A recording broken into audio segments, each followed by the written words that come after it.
Mesdames, Mademoiselles et Messieurs, bienvenue sur le journal de ce jour. La session de l'Assemblée nationale a commencé aujourd'hui, dirigée par le deuxième vice-président de la Chambre des représentants, M. Ahmed Houma, et selon le porte-parole du Parlement, M. Abdallah Bleheg, la session est close et ouverte par une discussion de la lettre officielle reçue jeudi dernier de la Haute Commission électorale concernant la nécessité de modifier les notes techniques et les lois sur l'élection du président et l'élection de l'Assemblée nationale émises par la Chambre avec les notes techniques ci-jointes sur les deux lois.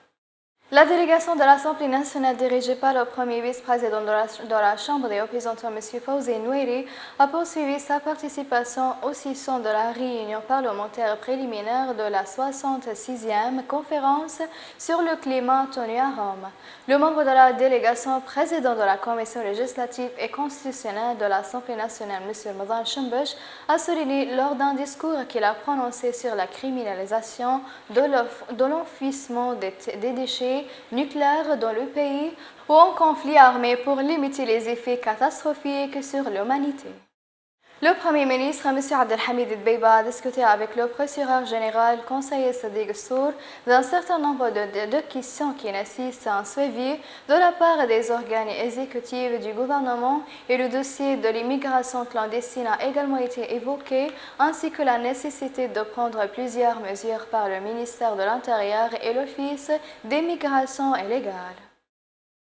Le premier vice-premier ministre, M. Hussein Ghatrani, a déclaré que la présidence du gouvernement ne s'est pas engagée à mettre en œuvre les termes de l'accord politique et les principes de la feuille de route qui a été mise en évidence par l'unification des institutions et la répartition équitable des capacités par des méthodes juridiques correctes entre les régions.